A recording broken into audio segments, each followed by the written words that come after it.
Bismillahirrahmanirrahim. Assalamualaikum warahmatullahi wabarakatuh. Saudara khair, kaifa halukum? Alhamdulillah, kembali kita bertemu dalam pelajaran nahwu. Pada kesempatan ini kita akan membahas materi tentang al-jumlah. Al-jumlah atau kalimat. Al-jumlah itu terbagi menjadi dua. Ada yang namanya jumlah ismiyah dan ada yang namanya jumlah fi'liyah.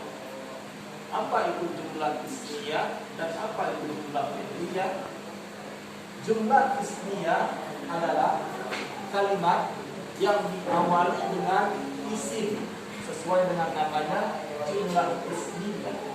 Kalimat yang diawali dengan isim.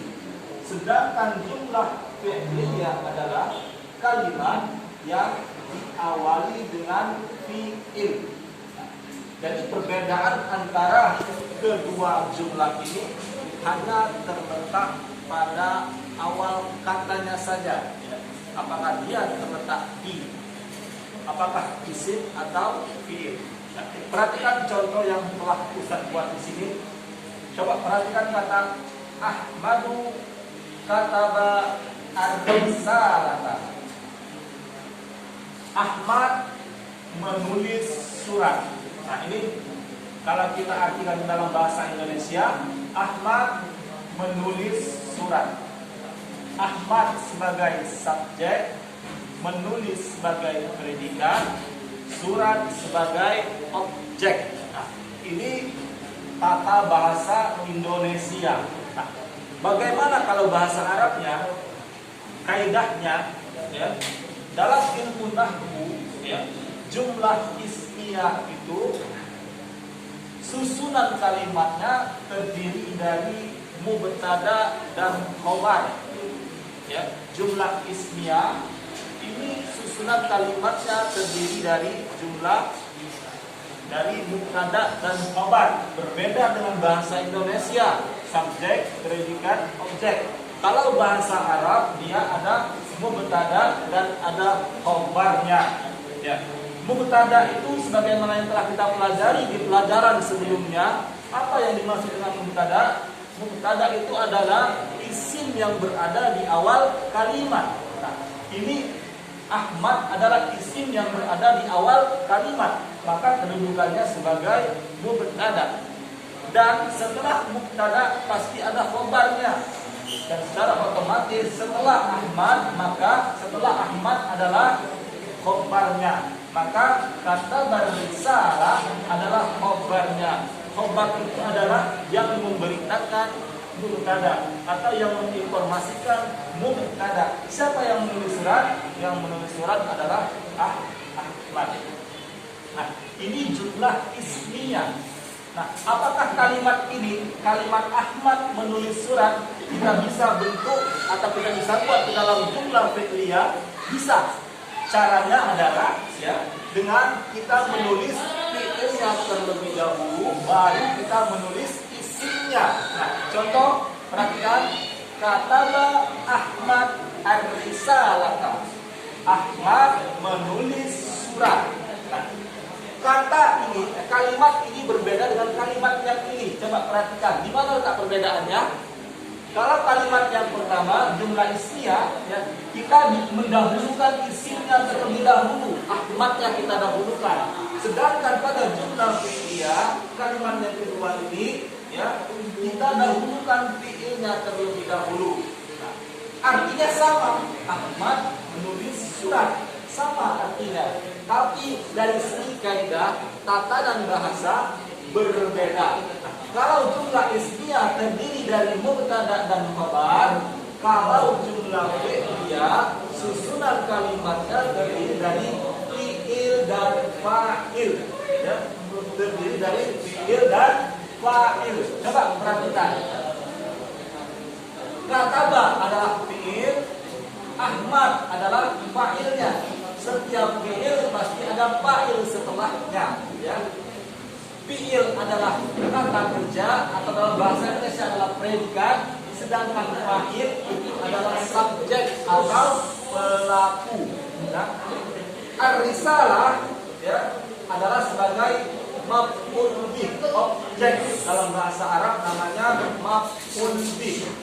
Nah, dalam kaidah bahasa Arab, ya, maf'ul atau objek ini harus mansub. Ya, i'rabnya harus mansub. Jadi, ya, surat di sini asal katanya adalah risalatun. Nah, kita tambahkan alif lam menjadi ar-risalatu.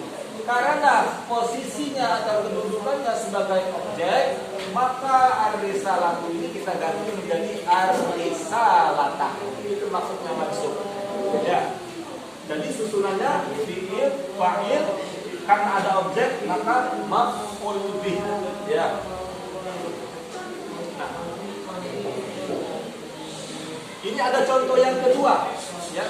Qara'a Umar al-kitaba. Umar membaca buku. Nah, kata kitab di sini harus kita mansubkan karena dia sebagai maf'ul. Ya, Umar membaca buku. Qara'a sebagai fi'il, Umar sebagai fa'il, dan al-kitaba sebagai maf'ulnya. Coba perhatikan lagi contoh yang ketiga. Zahaba Zaidun ilal madrasati. Zaid pergi ke sekolah. Zaid pergi ke sekolah. Nah, kalimat ini tidak mempunyai maf'ulnya, tidak ada objek. Coba kita perhatikan. Zaid pergi ke sekolah, tidak ada objek. Yang ada adalah keterangan tempat pergi ke sekolah. Ya. Zahaba tetap susunannya fi'il fa'il, ya, Zaid sebagai fa'il, ila ini adalah huruf jar. Maka kita buat di sini adalah huruf jar. Sedangkan al-madrasati adalah jar majrur, ya. Jar majrur. Apa isim yang dijarkan, ya. Karena ada huruf jar, maka madrasati tidak boleh madrasata, tidak boleh madrasatu karena ada huruf jar. Apakah dua kalimat ini, ya, qara'a Umar al-kitaba atau zahaba Zaidun ilal madrasati ini bisa kita ubah menjadi jumlah ismiyah? Jawabannya pasti bisa. Caranya sama tadi, kita dahulukan isim terlebih dahulu baru fi'ilnya. Berarti kalau kita ingin merubah kata ini, kalimat ini menjadi jumlah ismiyah, maka akan terbentuk kalimat Umar qara'a al-kitaba. Ya. Umar qara'a al-kitaba. Kita dahulukan dulu isimnya. Sama juga halnya dengan kalimat yang ketiga, ya.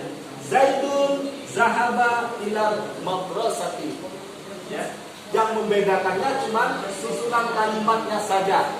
Kalau jumlah ismiyah mubtada dan khabar, kalau jumlah fi'liyah susunannya adalah fi'il dan fa'il. Demikian penjelasan tentang al-jumlah. Mudah-mudahan Anda semuanya bisa paham dengan baik. Silakan Anda buat dua contoh saja. Dua contoh ismiyah, dua contoh jumlah fi'liyah. Demikian dari Ustaz, kurang mohon maaf. Assalamualaikum warahmatullahi wabarakatuh.